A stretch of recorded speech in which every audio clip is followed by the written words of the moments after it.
ಸ್ನೇಹಿತರೆ, ನಾವಿವಾಗ ಬಿಜಾಪುರದ ಆಲಿ ಬುರ್ಜಾ ತೋಪು, ಆಲಿ ಬುರ್ಜಾ ಅನ್ನೋ ಒಂದು ಎತ್ತರವಾದ ಕೋಟೆ ನಾಡಲ್ಲಿದ್ದೀವಿ. ಪ್ರಪಂಚದ ಅತಿ ದೊಡ್ಡನೆಯ ಪಿರಂಗಿ ಇಲ್ಲಿ ನಾವು ಕಾಣಿಸ್ಬೋದು, ನೋಡ್ಲಿಕ್ಕೆ ಸಿಗುತ್ತೆ ಇಲ್ಲಿ. ಬನ್ನಿ ಆ ಪಿರಂಗಿ ಹೆಂಗಿದೆ ಅಂತ ನೋಡೋಣ. ಈಗ ಹೋಗ್ತಾ ಇದ್ದೀವಿ ಎಂಟ್ರೆನ್ಸ್.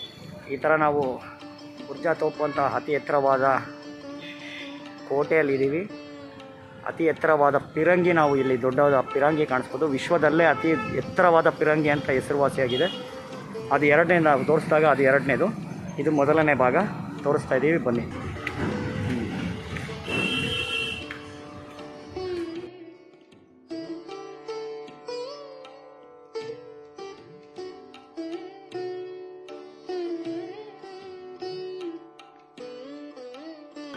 ಈಗ ನಾವು ಬುರ್ಜಾ ಖಲೀಫ್ ಫೋರ್ಟ್ನ ಹತ್ತಾ ಇದ್ದೀವಿ. ನೋಡಿ ಎಷ್ಟು ಎತ್ತರವಾಗಿದೆ, ವೆರಿ ಹಾರಿಬಲ್ ಆಗಿದೆ ಸ್ನೇಹಿತರೆ. ನೋಡಿ ಡೈರೆಕ್ಟ್ರ್ ಏನಾಗ್ಬಿಟ್ಟಿದ್ದಾರೆ ಅವ್ರ ಗತಿ. ಡೈರೆಕ್ಷನ್ ಮಾಡಿ ಅಸಿಸ್ಟೆಂಟ್ ಡೈರೆಕ್ಟ್ರ್ ನೋಡಿ ಹತ್ತಾ ಇದ್ದಾರೆ. ಬನ್ನಿ ನೋಡೋಣ. ಅತಿ ಎತ್ತರವಾದಂಥ ಪಿರಂಗಿ ಇಲ್ಲಿ ಇದೆಯಂತೆ. ನಾವು ವಿಶ್ವದಲ್ಲೇ ಅತಿ ಎತ್ತರವಾದ ಪಿರಂಗಿ. ಮೊಹಮ್ಮದ್ ಆದಿಲ್ ಶಾ ಕಾಲದ ಒಂದು ಪರಂಪರೆಯನ್ನು ತೋರಿಸ್ತದೆ ಬಿಜಾಪುರದಲ್ಲಿ.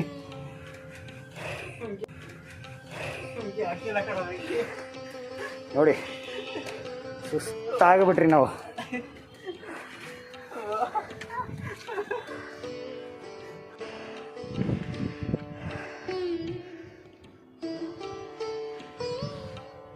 ಸ್ನೇಹಿತರೆ, ಇದೆ ನೋಡಿ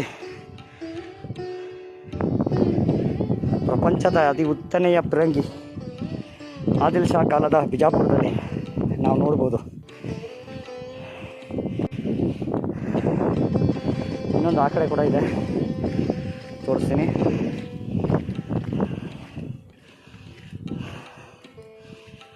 ಇದು ಅತಿ ಎತ್ತರದಲ್ಲ, ಅದಕ್ಕೆ ಸಮಾನವಾದದ್ದು. ಇಲ್ಲಿಂದ ಇಡೀ ಬಿಜಾಪುರ ನಾವು ನೋಡ್ಬೋದು.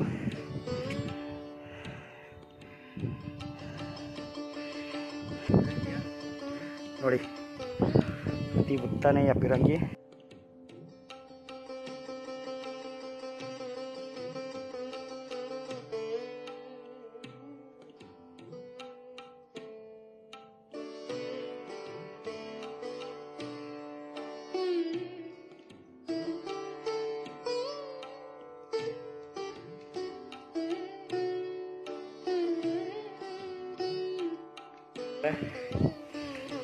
ಇಲ್ಲಿಂದ ನಿಂತು ನೋಡಿದ್ರೆ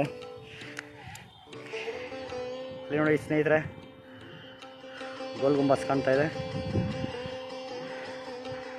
ಈ ಕಡೆಯಿಂದ ನೋಡಿದ್ರೆ ನಿಮಗೆ ಬರಕಮಲ್ ಕಾಣಿಸ್ತಾ ಇದೆ. ಇಲ್ಲಿಂದ ನೋಡಿದ್ರೆ ಜೋಡಿ ಗುಂಬಾಜ್ ನಿಮಗೆ ಕಾಣುತ್ತೆ, ಟ್ವಿನ್ ಸಿಸ್ಟರ್ ಅಂತ ಕರೀತಾರೆ. ಇಲ್ಲಿ ನಿಮಗೆ ನಾವು ಈಗ ತಾನೇ ಬಂದಂತಹ ಮಲ್ಲಿಕೆ ಮೈದಾನ ಕಾಣಿಸುತ್ತೆ. ಇಡೀ ಬಿಜಾಪುರ ಸುತ್ತಮುತ್ತಲು ಕೋಟೆಗಳ ನಾಡು ಅಂತಲೇ ಪ್ರಸಿದ್ಧಿಯಾಗಿದೆ. ಕೋಟೆಗಳ ನಾಡಲ್ಲಿ ನಾವು ಇವತ್ತು ಬಂದಿದ್ದೀವಿ. ತುಂಬ ಸಂತೋಷ ಆಗ್ತಾಯಿದೆ. ಹಾರಿಬಲ್ ಆಗಿದೆ. 39 ಟೆಂಪ್ರೇಚರ್, ಉಷ್ಣಾಂಶ 39 ಇದೆ. ನೀವೇ ಅಂದ್ಕೊಳ್ಬೋದು.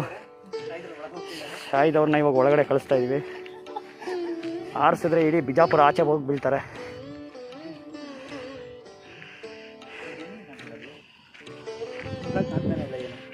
ಈ ಪಿರಂಗಿ ನೋಡಿದಾಗ ನೀವು ಅಂದ್ಕೋಬೋದು ಆದಿಲ್ ಶಾ ಕಾಲದ ಹೇಗಿರ್ಬೋದು.